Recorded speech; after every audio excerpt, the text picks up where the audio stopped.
Okay, y'all. Okay. So, welcome to another episode of the Full Set. My name is Dee Dee Delgado. I'm your hostess with the mostess, and I'm here with my esteemed colleague, none other than Dr. Tyffani Dent. Tyffani is a licensed psychologist who has served as a consultant and trainer under the various federal and state grants. In addition, Dr. Dent has been appointed to various state and county committees focused on those within the juvenile justice system. Dr. Dent provides mental health trainings and has served as a panelist at conferences focused on culturally informed mental health services, gender responsive treatment, the school to prison pipeline and Black girls, educating Black girls in white spaces, intersectionality and social justice work throughout the United States. You're fine. This is my life. She has been featured on local and national news programs addressing the importance of emotional wellness in Black communities, mental health in times of national crisis, and school to prison pipelines impact on Black girls. It goes without saying that the rest of your bio actually needs to be read because people need to know what I know about you. So Dr. Dent is the owner of Monford Dent Consulting and Psychological Services, LLC. Through which she provides ongoing mental health consultation and assessments. In 2020, she co-founded Centering Sisters, LLC, an org dedicated to projects that center the needs of Black women, girls, and Femmes. And one of her greatest accomplishments has been serving as a member of the steering committee for the March for Black Women, 2017 and 2018, in DC, which brought thousands of marchers to DC to denounce the propagation. Every time I say propagation, I have to do it with my shoulders. To denounce the propagation of state violence and the widespread incarceration of Black women and girls, rape and all sexualized violence, the murders and brutalization of trans women, the disappearances of our girls from our streets, our schools, and our homes, and the proposed deportation of immigrant women. Last but certainly not least, Dr. Dent is the author of 4 books: Girls Got Issues, A Woman's Guide to Self-Discovery and Healing, You Got This, A Girl's Guide to Growing Up, Black Girl, Unapologetically and Reclaiming Me, Beginning My Journey to Overcoming Human Trafficking. That's a free download for those therapists working with teen survivors, as well as the co-author of 2 other books, Becoming Who I Want to Be, A Good Lives Workbook for Young Women and its accompanying counselor's edition. Dr. Dent's primary area of interest are sexual violence prevention and intervention on the continuum. I hate Continuum. this. Continuum. Continuum. The role of intersectionality. Come up here. In the lives of Black and brown girls, women, and culturally informed work with those within the juvenile justice system. Everybody, I hope y'all help me welcome and a big Black version. Happy birthday. Hi. Happy birthday. Happy birthday. Thank you. Oh, please don't touch my computer. Thank you. Please keep your hands to yourself. So welcome, Dr. Dent. How are you today? I'm good. How are you? Mothering, which is Hey, that's what we do. How was your birthday so far? It's been a great day. I've been able to support some awesome Black women, sat on a doctoral dissertation. So got to say Dr. Strong to one of my friends today and was a part of a virtual book launch for another friend. So have spent my day just supporting Black women in their accomplishments. So that is always an awesome experience. Happy birthday. All right. So do you mind us asking how old you are? I'm 46. 46. 46. And we love to see it, Sid. We love to see it. Yeah. Okay. So I feel like I want to get right into it, if that's okay. That's fine.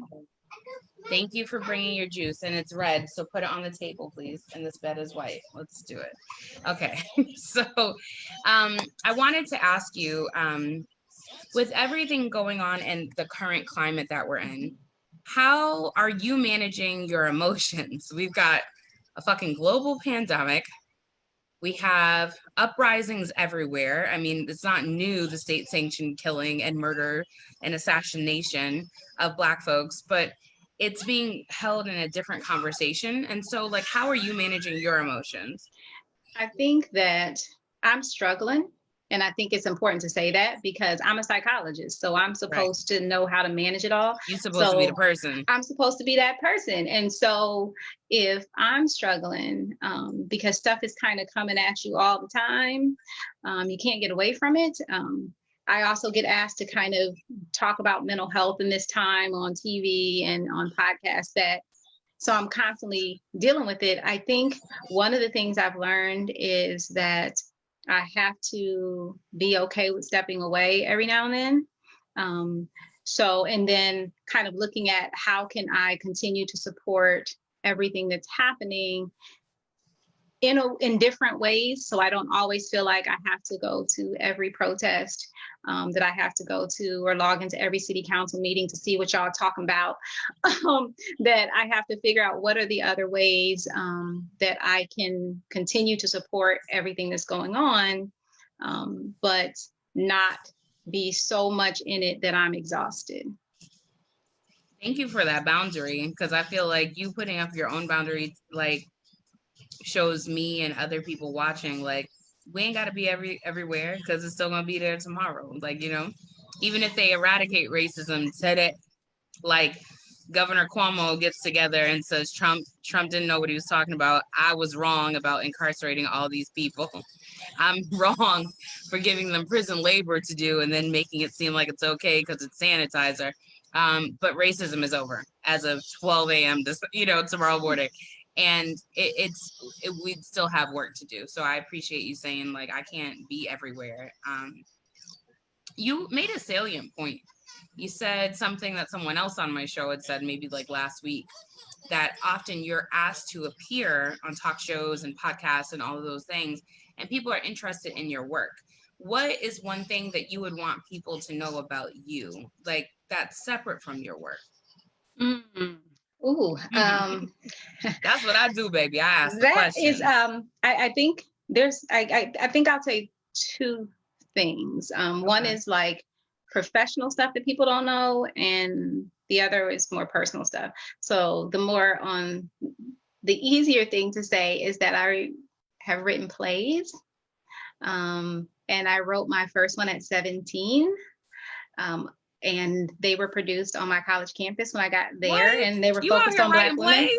Yes, they were focused on like experiences of Black women. So they were thinking that Tyler Perry is the only person that wrote plays. and I think one of the reasons why, like, one of my plays was actually a gospel play. I wrote the lyrics and everything, and part of it was because it was right around that time when Tyler Perry was starting to kind of come out, and I was like, I don't like this. Like, there's he's something about the way he does this is problematic. You know, you're upsetting all the Tyler Perry fans in my audience. And fuck them though. Go ahead.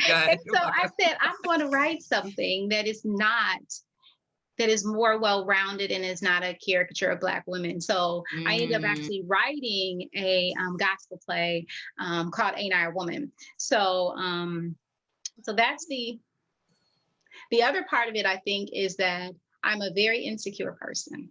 So that is something that people don't, I question myself all the time. So that imposter syndrome thing. I'm a Cancer. You can't be insecure as a Cancer. But you know, I'm something at that else very in your chart, boo. But I'm at that very cusp. You know, it's like I just barely made Cancer. You barely made it. You on a Gemini line? What happened? Pretty much. You know. Oh, okay. That's what the answer is. So I knew it had to be something. I barely made it. You know, it was. You know, my mom held on for like a day or two extra, but I barely made it. Like people was like, this baby cannot Cancer. be no Gemini. Do you want to watch your Papa Boogie song? I'll help you. Yes. Okay. All right. So while that's going on, thank you for sharing about being insecure, because we live in a time where people will try to tell you, no, like your outward appearance is everything, and you've been everywhere. Like I see you out here, like, you know, and for you to say like on my show that this is actually like sometimes how I present, like even forward facing. I think that that's amazing, because I think that shows vulnerability that not a lot of people delve into. Thank you for doing that shadow work. No problem.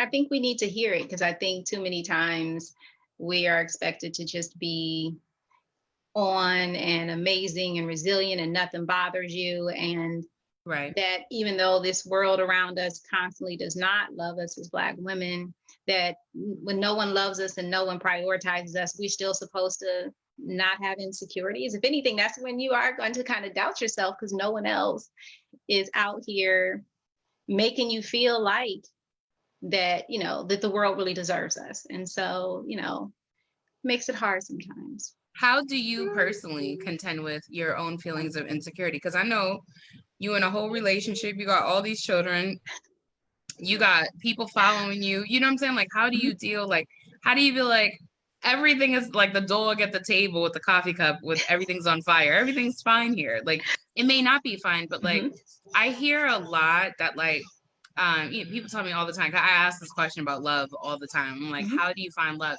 You can't love anybody. You can't love yourself. I'm like, I actually disagree with that, but I let people come on my show and say that, because it's clear to me that like we come from a whole bunch of generational trauma and people were still being loved. You know what I'm saying? So like, how do you contend with your insecurities and still feel like you're deserving of love? I think the thing is that I don't believe that there's a justification for people to not be worthy of love just by the fact of your existence. Now, you can do some stupid stuff and make people not want to be bothered with you, but the whole idea that you have to fully be secure in yourself in order for someone to find value in you, I find that inherently problematic. So I think one of the things is that I've been fortunate to be surrounded by people who don't buy into that narrative that I have to always see my worth in order for me to be worthy. So I'm fortunate that I have friends and a husband and one of my 2 children, just one of the 2, who see that in me and at all times. But yeah, I think the whole narrative, I cringe when people are like, you have to love yourself first. And I think sometimes where some of that really recognizing how wonderful you are does come from those around you who see it often before you do, and are shouting it out and saying, you are too close to this and you may not see this from your own traumas or just from how the world just interacts with you. So I'm going to let you see what I see. And so sometimes the value does come from other people putting that mirror on you. So thank you for that. I know that a lot of the work that you do centers around the emotional well-being of those of us who are Black and those communities. What do you think the biggest, look at my face, I can't believe I'm about to ask you this question. What do you think the biggest problem is? There's a concurrent conversation going on right now about Black men needing to protect Black women, right? And including Black trans women. What do you think the big pushback is? As you are in a relationship with a man, so what do you think the biggest pushback is? Why they can't see what we're saying? I think you about to make people mad at me. I just need to talk about the things. I think one of the things is that when it comes to Black women loving, and we can say protecting because we're asked to do that in so many different ways. Black men, we are told it's our obligation, even to the point of martyrdom. Like, you will fall on the sword and die to make sure that they're feeling loved and protected. I think Black men are told that we are lovable and protectable with conditions.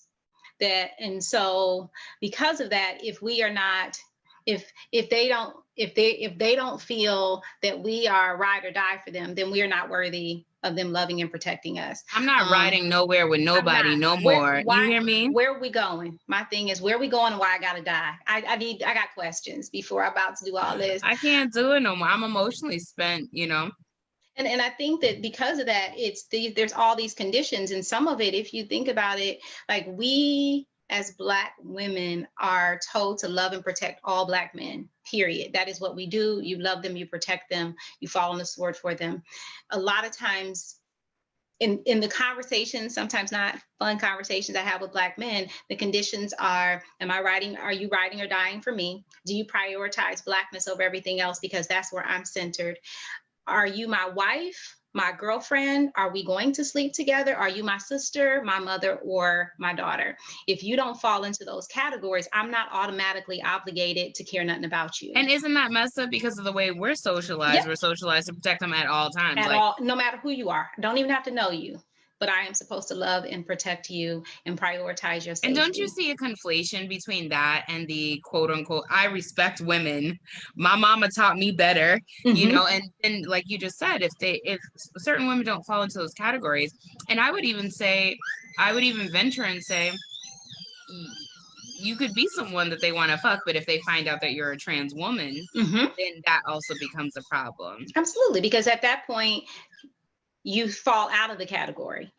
And so it's like, yeah, you know what, I might have been there for you because I was trying to get with you. And now I realize that you're not a person I want to get with. So now I no longer feel obligated because you don't meet those criteria.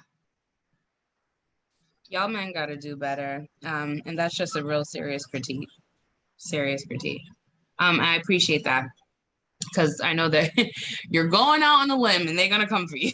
But I be saying it all the time. They come for me. I just ignore them. I will say there was a conversation that was had. I won't mention the person. But shout out to Calvin Feliciano, who I never agree with ever. Calvin helped me like talk to a man that we both have respect for. And he was like, I just don't understand the divisiveness that women are out here doing with this protect Black women shit. And, you know, we're conversing with him. And I think that he, at the end of the conversation, even though there's a lot of pushback initially, it's also not my labor. So he was lucky. I had the time that day. But he was like, you know, my wife does take care of me better than I take care of her. And he was like, and so you've made me see that. And so he tagged his wife. He goes, I'm gonna work on doing better. And I was shocked. I don't believe it, but I was shocked. You know what I'm saying? So, I mean, it's all love over here. I just wish that like I didn't have to spend an hour in tutelage for Black men to say, oh, I didn't realize that women do more emotional labor than we do. Like, you know what I'm saying? So that was very interesting. Thank you for that. I want to talk about your work with the juvenile justice system, because that's something we haven't really addressed. You're like, what? That's something we haven't really addressed on the show. What state you live in? Ohio, right? Yep.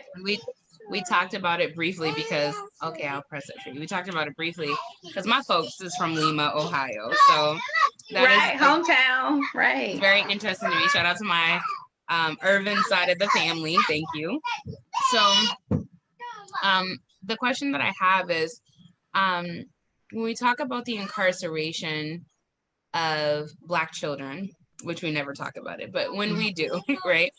What are the tenets that you see that need to be talked about more that aren't getting the airtime?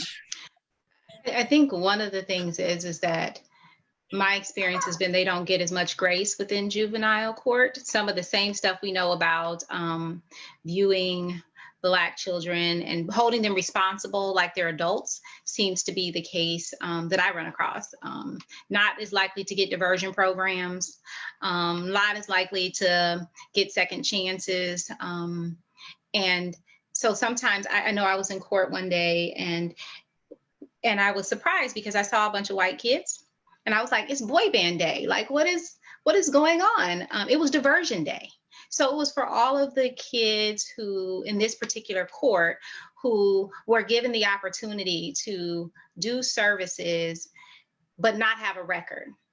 And it was overwhelmingly white in a county where most of the kids that we see who are actually involved in the court system are Black. So I was like, this is glaring that when we're talking about a chance to not have a record, it doesn't look like the kids who are coming into court every day. So, and I think we also run into people, a lot of times it's one of those things where we in our community talk about not being in certain spaces, but then you get into court and if you're not having judges who look like you, if you're not having the people who are making the decisions look like you, the terms they even use for you are different. I had a girl who they kept calling, she was a Black girl, calling her resistant and manipulative. And I said, and then another white girl who had the same behavior, they said, she's struggling to engage.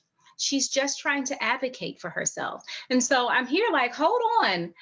what is going to happen? Did the white girl go to a charter school? What the fuck? Right. And it's like, how likely is this going to end out different for these two girls based upon just how you're framing what they did? The struggle to engage girl, you're going to offer her therapy. The other girl, you're going to say she might as well be locked up. So even sometimes the language we use to describe Black children is very different and is more punitive and is likely going to lead into them being deeper into the system. So I work within the system. The families know I work within the system. I never deny I'm in the system, because I think that that's the stupidest stuff when we say, I'm not the system. Yeah, I am. You wouldn't be seeing me if it wasn't for the system. Yes, I am. Let's talk about the system. I am here. I am the system. And I acknowledge that. And I think that I do think sometimes there's opportunities I wish that our community was given that you didn't have to get into the system to do it. And I've had what? Even when it comes to, I had a person who was a judge who was like, I have all these resources, therapy and mentoring and, substance abuse counseling and family work and funds, but I can't give them to a child until they're charged with something. So it's this whole idea of, you can't do early intervention. You have to wait until. It's what Tanya Denise Fields says all the time. You got to mind the gap, and there's a huge gap. Like, you know what I'm saying? Like, there's definitely a huge gap. Like, even in, when we talk about adult services or what have you. I'm going to ask you one more time to not touch electronics that don't belong to you. I gotta mind the gap in my house. Okay, like she's touching the air conditioner.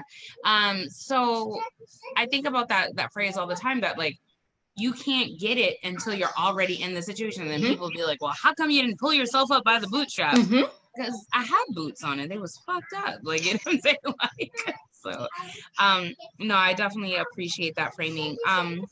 What's one thing that if someone was interested in advocating for folks caught up in the juvenile system, these youth, like what would be one thing that you would encourage them to do? Because like maybe someone doesn't know how to start. I think it's hard because by the time we have kids in the system, there's so many issues. We have a lot of times living in higher crime areas. So even when they're trying to do right, they're engaging in stuff for safety. The families oftentimes are generationally within the system. So I think it's hard because I've seen kids, like I have been referring some kids to some great fraternity mentoring programs.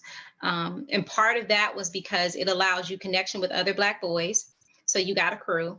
It allows you connection with grown Black men who are supporting you even without the court involvement, who also give you a sense of identity and who follow you until you're an adult and never leave you. And I find that seems to be the place where I start, because a lot of it is also just, a lot of my kids, even where you're living, just day to day, you're trying to survive. I've had kids who I'm like, I'm coming to your house. They're like, don't come after 4. And you need to let me know when you come in so I can come out and help you get to into the house. And I'm like, you're 14. And you live here every day and you're sitting here telling me don't come after 4 o'clock, but you exist here.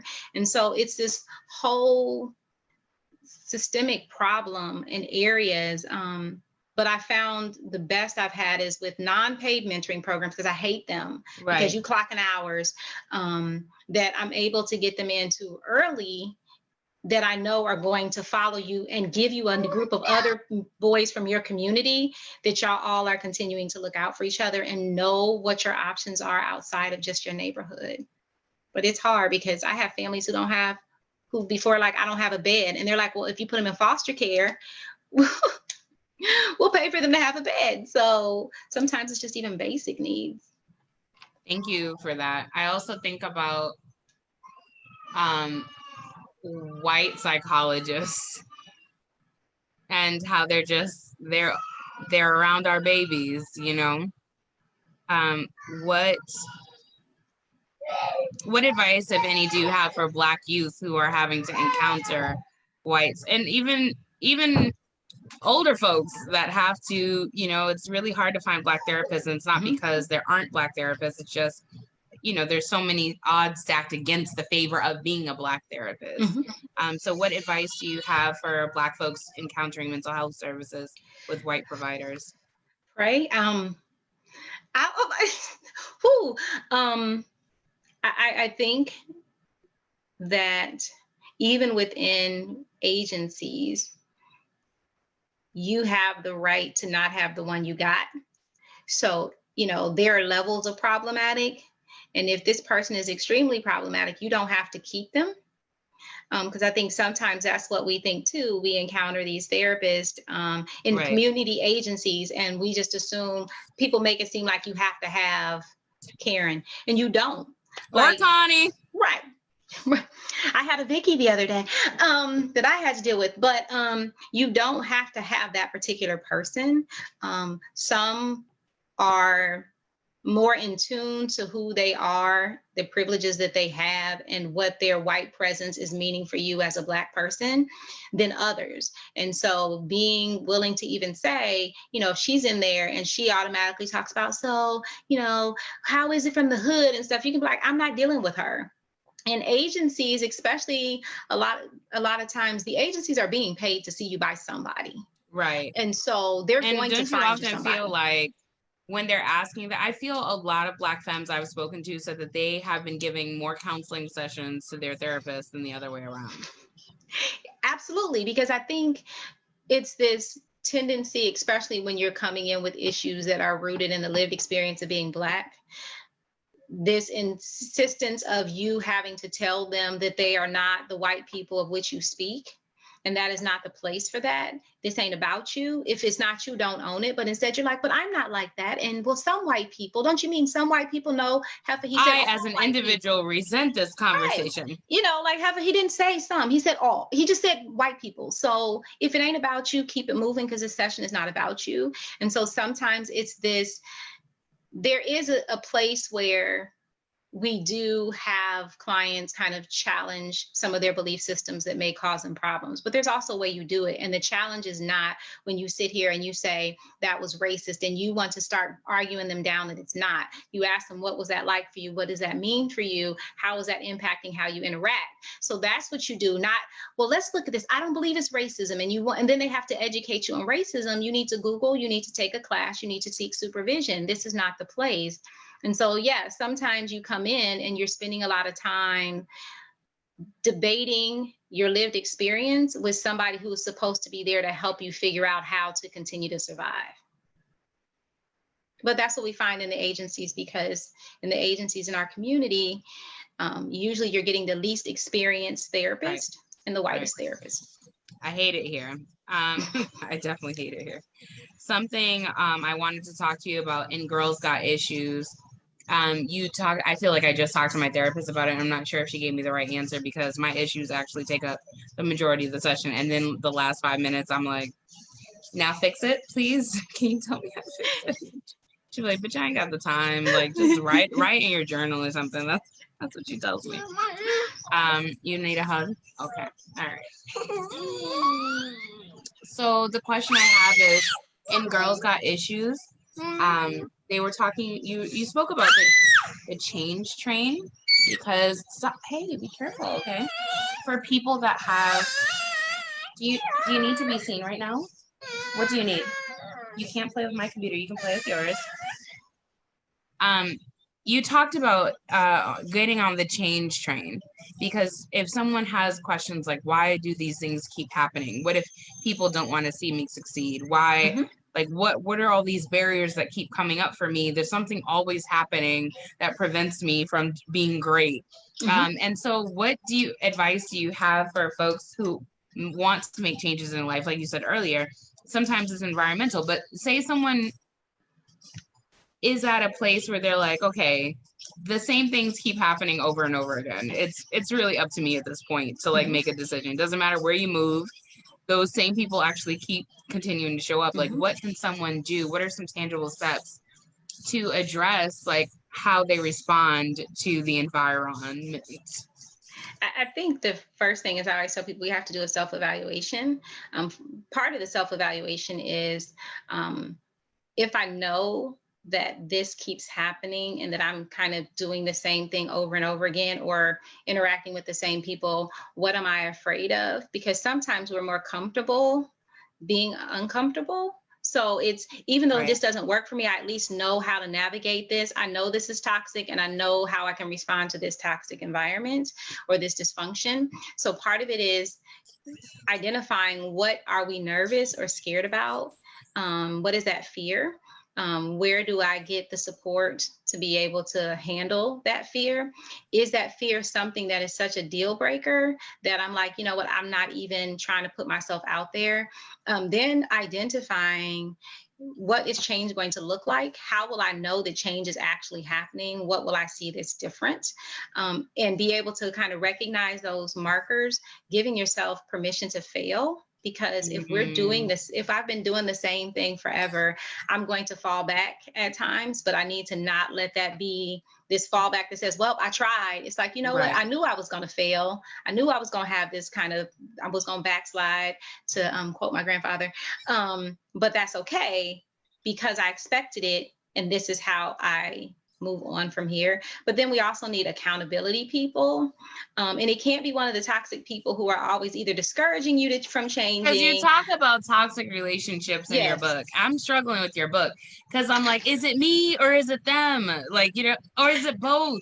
And then how the fuck do we stay away from each other? Like, you know, because I have some very, I will have you know, I have some very good toxic relationships. They are amazingly toxic and you leave it alone. like, I can't believe I said that. And I think the thing is that's that piece of change is that what is keeping you from doing it. And sometimes even in, you know, toxic relationships don't kill us in small doses. So it's like, you know, I can exist within this because there are moments in this that make me continue on in this relationship, that this person, every time, you know, 9 times out of 10, when they pick up the phone, I'm like, this is going to be some mess.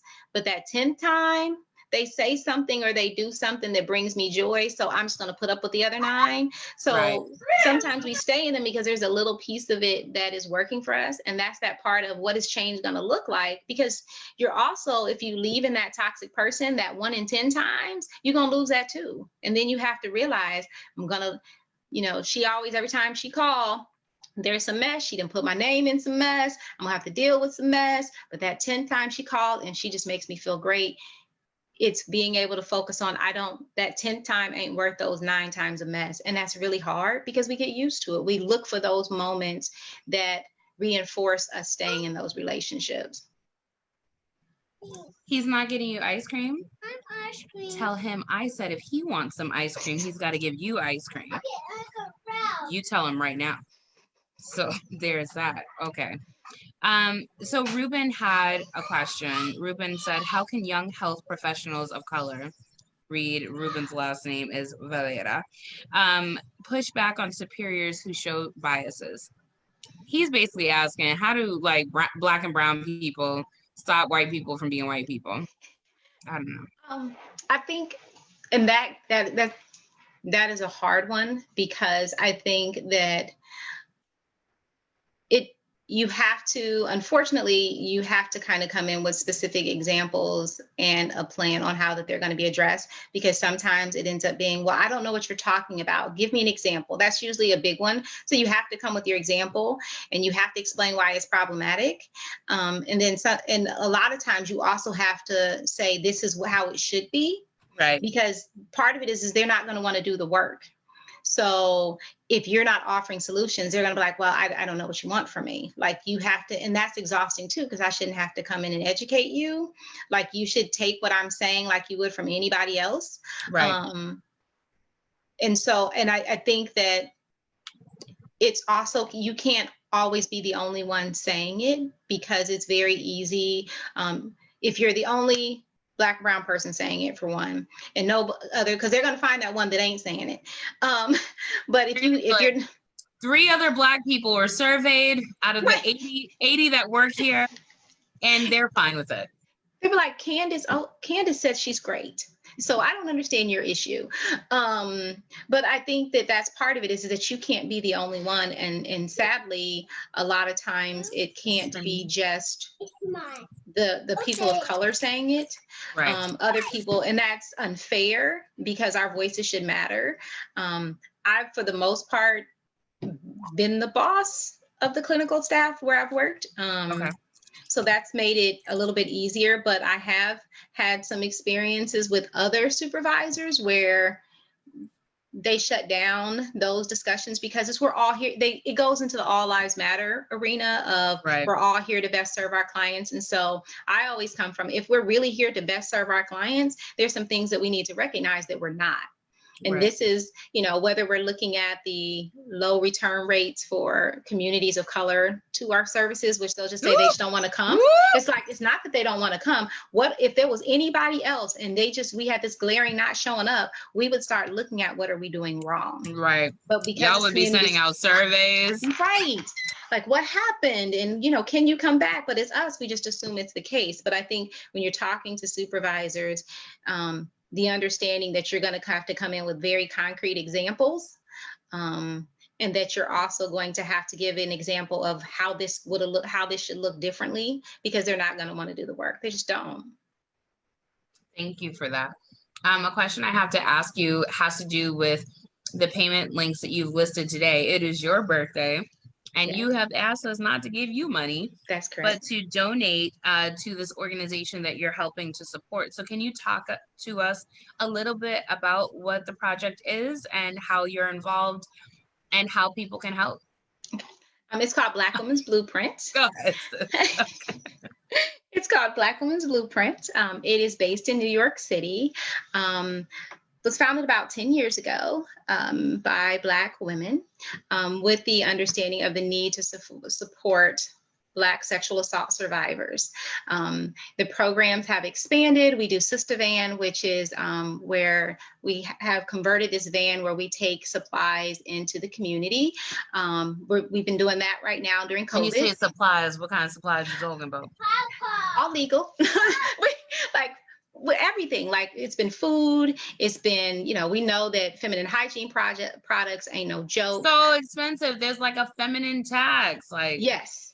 So feminine hygiene products, food supplies. The van also provides information about resources, other resources in your community that are available to you.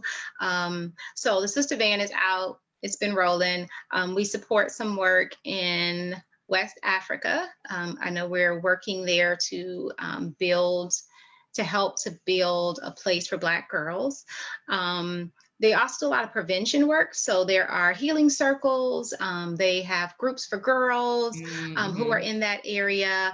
We're doing stuff. We just did stuff last year on maternal, the sexual abuse to maternal mortality pipeline. So anything that's kind of focusing on Black women, especially around survivorship. They have been doing some awesome work. I serve on the board of directors. Right. So people always ask me if I want anything, and the things I always want is people to support work of Black women. So that's like the best gift. Say happy birthday. Say happy birthday. Hi. Thank you for that. And so for folks who are just joining or wondering whether they can send some birthday coins for Dr. Dent, you can send them. It's the pinned comment, but you can send them to the blackwomensblueprint.org and check out the website and see what offerings they have. You can also donate via Cash App and via PayPal. You're so pretty. So I just want to say thank you for that, because I wanted to highlight that org and make sure people don't forget that this is what we're here for. Can you be nice and share your cheese, because you literally had 2 pieces? I'm not having no more kids. Okay, thank you. So Ruben did say thank you for answering their question. The second to last question I have for you is, when we talk about intersectionality, right? There's a conversation that happens when we talk about Black women. There's a huge erasure of Black trans women from the conversation. You know, we're socialized, we have been socialized to believe that if you are assigned male at birth, that you're not. I think your dad is using the bathroom. You have to give him a second, okay? Um, so I guess my question is how can we as Black femmes speak to one another without having to like be like, what is wrong with you? Why are you such a trans exclusionary feminist? You know, because there was a time that you or I didn't know this conversation, like, you know what I'm saying? And so I think about the 2017 or 2016 at this point conversation with certain radical feminists, you know, from certain parts of the country of the world, and they had very strong opinions about trans women, and you just wouldn't expect that because they were radical feminists. So what is, and you may not have a clear-cut answer, but where can we start? Because I do believe that there are different feminisms around the world, but how can we become like, just have like three fundamental like values that are all the same, like, you know? And I think this conversation has, I think, even with the lovely pink hat stuff, which I always roll my eyes about, there's this centering of our certain parts of our bodies. I'm saying that because children are certain parts of our vagina. I think that, you know, there's this idea that is, or, you know, people will talk about, well, if you can't have children, and I'm like, if you're saying that, there are also women who physically cannot have children, right, because of other issues. So I think part of it for me is that I look at all my Black sisters as your lived experience as a Black woman, and you're walking around on these streets as a Black woman. You are a Black woman who is living, having her lived experience rooted in that. And this conversation about where is this this animosity at times, I see it from Black women. Yeah, it's like, and I'm only asking you this because I'm really struggling with it, because I won't say a woman, several women, so that way she don't feel singled out, but it was really her. Several women have written to me and been like, you know, I saw you use the word femmes to describe all women, and really that belongs to Black lesbians. And I'm like, yo, I had to like outsource the question because it's like, I don't want to erase Black lesbians. Shout out to all the Black lesbians on my page. And also, I don't get how they in the same sentence can erase Black trans women. Like, I don't get it. And I think the thing is that part of it is that even within Black women, we have to have conversations about who does erasing our sisters help. Because it doesn't help us, because we know that our Black trans sisters are in these streets for us a lot of times, right, when they know that there's a large percentage of those Black women who are out there as they're marching for Black women who don't support them. So I'm like, how is trying to erase their lived experiences as Black women hurting you as a Black woman? Right. Because it's not. And on top of that, we also know that if we're looking at this whole, we are constantly telling Black men that they need to support and honor all of us as Black women. And we know as Black women that Black trans women are brutalized even more than us. And so how are we complicit in that? How are we justifying that? And we need to ask ourselves those questions, because I've never been able to understand how my Black trans sister's existence harms me. Right. Because it doesn't. And if anything, we as Black women trying to exist as Black women where nobody loves or deserves Black women, we all need to consistently support each other. And I think we have bought into some narratives from Black men, white feminism, that tells us to prioritize ourselves, because it's like everybody wants to be as close to white cisgendered male privilege, and it's like, well, I'm closer than you and I'm not going to let you be a part of this. They were like, I'm not fumbling this bag for you. Right. So we need to check ourselves. Like, I never can understand how Black trans, first of all, shout out to my Black trans women, because y'all step up for us when we don't deserve it. Black cisgender women do not deserve some of the love and respect and allyship, advocacy that Black trans women give for Black women. Like, we just don't deserve that.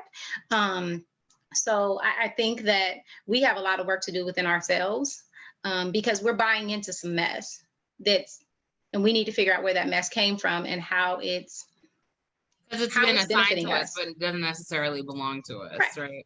And I think for some of us, we want to own it. Like, and I don't know, but that internalized oppression is real. So like some of us, we like proudly are out here stating this fact. And I don't understand what that's about. Thank you for that. I appreciate it. In your book, you were talking about how to overcome or how to grapple with being a survivor of human trafficking. And do you want to share a little bit about your book? Is it primarily for folks who have been involved in that or like ensconced in that, or is it for counselors or both? It's actually a workbook for therapists to give to their clients. Like, it's not one that if you're trying to find out about it. But that's what I was looking. I couldn't find no information. I was like, let me just ask. Yeah, it's because it's a free PDF. I wanted it to be free. I worked on a couple of specialized dockets for teens who had been trafficked. And one of the things is that trying to find stuff that were resources that really address them.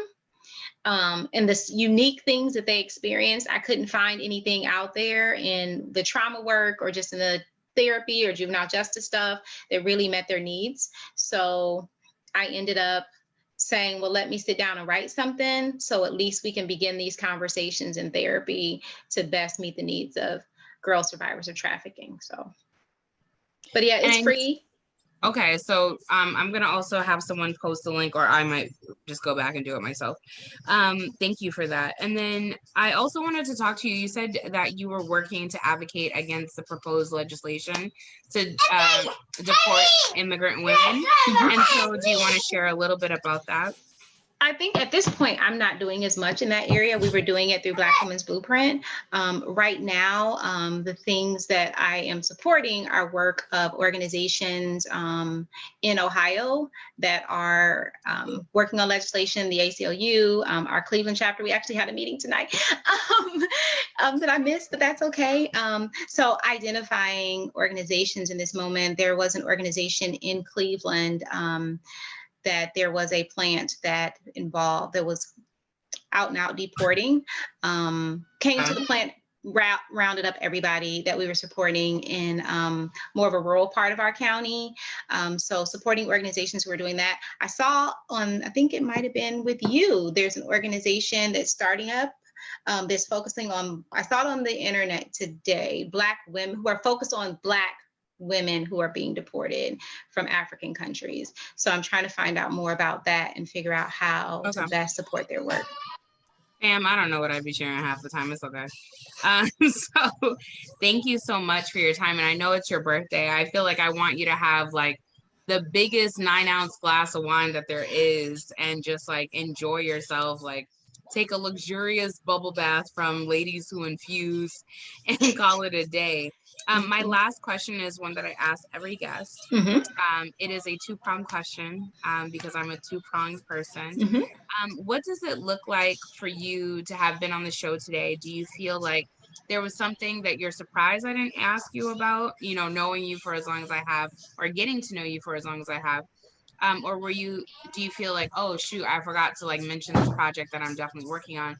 And two, who would you like to see on the show? Okay. The first part I thought that you might have asked me about was centering sisters, and what we're doing with that. The person I would like to see, I think the person at this point would be Tamara Winfrey Harris. She wrote The Sisters Are All Right, Changing the Broken Narrative of Black Women in America. And she's releasing a book called Letters to Black Girls. That is, I've gotten to see some of, so she, and she does a lot of writing. She just did a piece, I think it was in The Atlantic, around our failure to kind of focus on Black girls in this Black Lives Matter movement and what that looks like. So I'm always focused on Black girls, So that's my thing, and I'm loving some of the stuff that she's doing. And Nyla Okay. Addison Burton is doing. She's an amazing writer. Out of now back in Denver. She was in New York, in DC for a moment, and she does a lot of writing. Younger person who centers Black folks in her work. So those are some of the people I'm following at the moment, and I love. Thank you so much for your time, Tyffani. I really appreciate this time. I really wish that I had a reputable babysitter, but mothering can't be done sometimes separately from the work. Sometimes that is the work. So absolutely. Yeah. And they're thank you adorable. for understanding that, because a lot of people wouldn't. So I mean, we're moms, and mine are just older because I'm old. A whole 3-year-old. And that's the best age. And an 18-month-old. Oh, So thank you so much for today. And I would love to have you back, sans interruption. So I will email you about that. Thank you for your time. I hope you have a happy birthday. And I'm gonna try. Thank you for being on the full set. This has been another wonderful episode. I hope y'all have a good night. Good night. Peace.